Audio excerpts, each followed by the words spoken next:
This video is part 8 of a set of videos going through my musical past.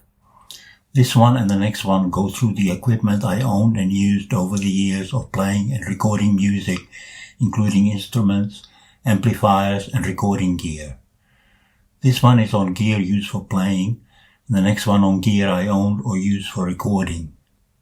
The first instrument my family had and I played when still back in Czechoslovakia was an upright piano I wasn't particularly fond of and was glad to leave behind when we moved to Australia.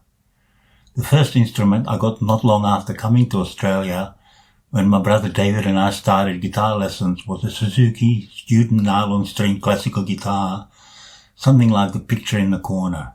First bass I got when we decided to form the first band was a very cheap instrument I don't remember the make of, and I played it until 1974, when we had a fire at the hole where we rehearsed, mentioned in earlier videos in this series, which destroyed all our gear we had stored up there.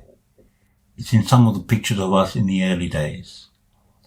First bass amplifier I got was a small combo called Dyson Tallboy, a valve amp with about 20 watts of power driving a 12-inch speaker.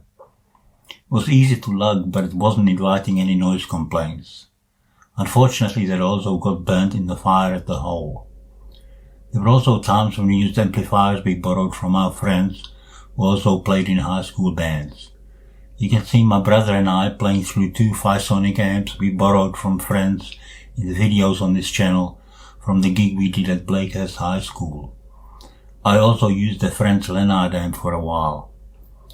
Most of our parents were able to claim from their household content insurance policies under a clause temporarily removed, so most of us got some money to get new gear.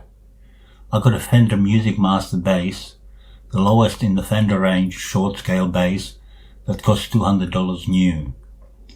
I also got a Wasp amp with a cheap speaker cabinet with a 15-inch Altec in it. That amp was also used later by my youngest brother Mark when he was playing bass in the band Pitchfork. You can hear it in the videos from That's the Way It Is, the 1980 floor shows, Caught in the Act and the Pitchfork demos on this channel.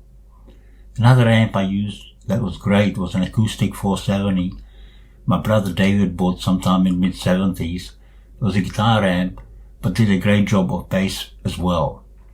I had it in the early 80s for a while before David sold it. When I joined the Particles early in 1981, I bought a Roland MP600 electric piano and a Korg MS-10 synth.